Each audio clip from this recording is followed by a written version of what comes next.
Courage, bravery, valor, bravado. It permits someone to face extreme danger or difficult situations.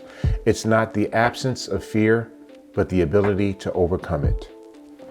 And today we're going to talk about courage in the face of suffering. I found many definitions for the word suffering.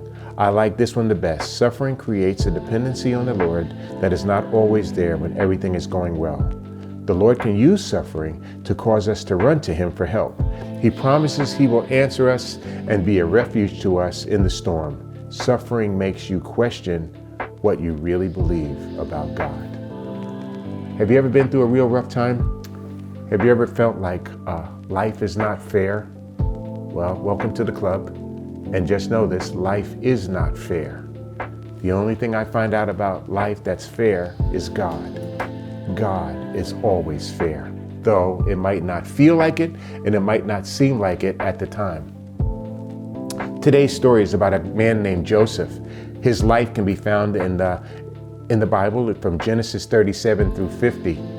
He went through some suffering. When we find him, when we meet up with him, he's 17 years old. He is the youngest of Jacob's sons. He has 11 brothers at that time. I'm sorry, he has 10 brothers at that time. His youngest brother had not yet been born. His dad, as I said, his father's name is Jacob. He's his father's favorite son, so favorite that his father made him a special coat. It was called a coat of many colors. He tattles on his brothers, and his brothers become very jealous of him. And that jealousy soon turns to hatred. And they decide to murder him. And then there's a cooler head that prevails. And rather than murder him, they sell him into slavery, into the land of Egypt. For what? Because God had given him some dreams, because he's special to his dad. He's really done no evil. His brothers were doing some silly stuff that they shouldn't have been doing. And he told on them. Is that good? No. But does it deserve being murdered or being sold into slavery? I don't think so. But he's sold into slavery. And we all through this, you don't hear him complaining too much. He's sold into slavery into Egypt, and he's bought by a man named Potiphar, who's a captain of the king's guard. And God is with him in such an incredible way. As a matter of fact, in Genesis 39:2, it says, and God was with him. And he became very successful. So successful that Potiphar took this slave and put him in charge of his whole household. And there was a little bit of a problem though. Potiphar had a wife, and she had eyes for Joseph. And Joseph did not succumb to her whims. And she wanted to have sex with him, and he refused. And here's what he said: how can I do this great wickedness and sin against God? When he could have been bitter, when he could have been angry, when he could have been in Egypt, do as the Egyptians do, he could have taken advantage and gotten over it. And who would have known? But he chose to maintain his integrity before God. He chose to do the right thing, even in the midst of slavery. And now this woman was enraged, and she framed him for attempted rape. And as a result, her husband put Joseph in prison for something that he didn't do. You know, the Bible says, blessed are you when people persecute you. Bible says that blessed are you when people say all kinds of evil against you falsely. I've not really seen the blessing in that, but I guess there is one, because that's what Jesus said. Falsely sent to prison for something that he didn't do. And yet and still, he doesn't have anything evil to say against God. And God was continually with him. There comes a point where he is put in charge of the prison. And then he interprets some dreams of somebody who works for the king. And they forget about the interpretation, and he gets left in prison even longer. And then there comes a time where God, through his sovereignty, works it out for him to interpret a dream for the king of Egypt. And as a result, he becomes the second in command over the nation of Egypt. God is beginning to turn some things that weren't looking so good at first. And sometimes things don't look good at first, but God knows what he's doing, and he has a way of working things out.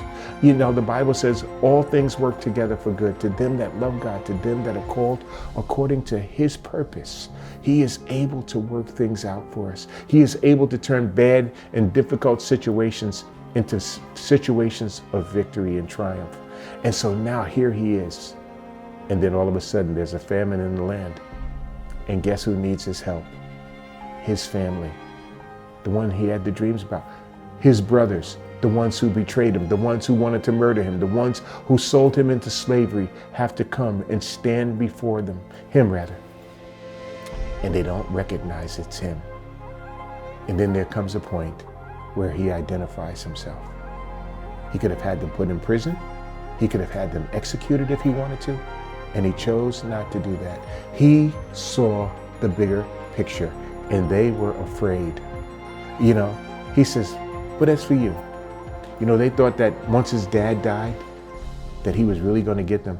Here's what he says, but as for you, you meant evil against me, but God meant it for good, in order to bring it about as it is this day, to save many people alive.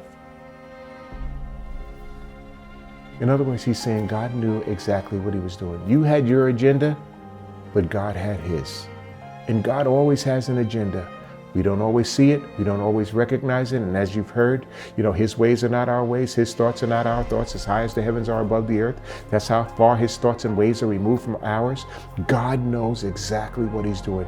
He is sovereign. He is in control. He is the one who orders the steps of our lives.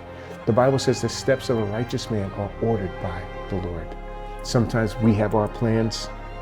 God says, you can have your plan, but I'll direct your steps. And God was directing the steps of Joseph. And through courage, he allowed himself not to become discouraged, but he trusted in the Lord his God. And he's a great example for us to trust in him as well. God bless you. Thank you so much for joining us today. We hope you were blessed by the material. We also want to remind you that there are several great ways to make sure you're staying up to date on our content as part of our 360 Legacy Plan. First, subscribe to this channel by clicking subscribe below. You can also download our incredible new app in the Apple App Store and Google Play Store. Just search Legacy Minded Men. And finally, visit our website at legacymindedmen.org for more information on what we believe, upcoming events, and how to join a group. Thanks again for watching.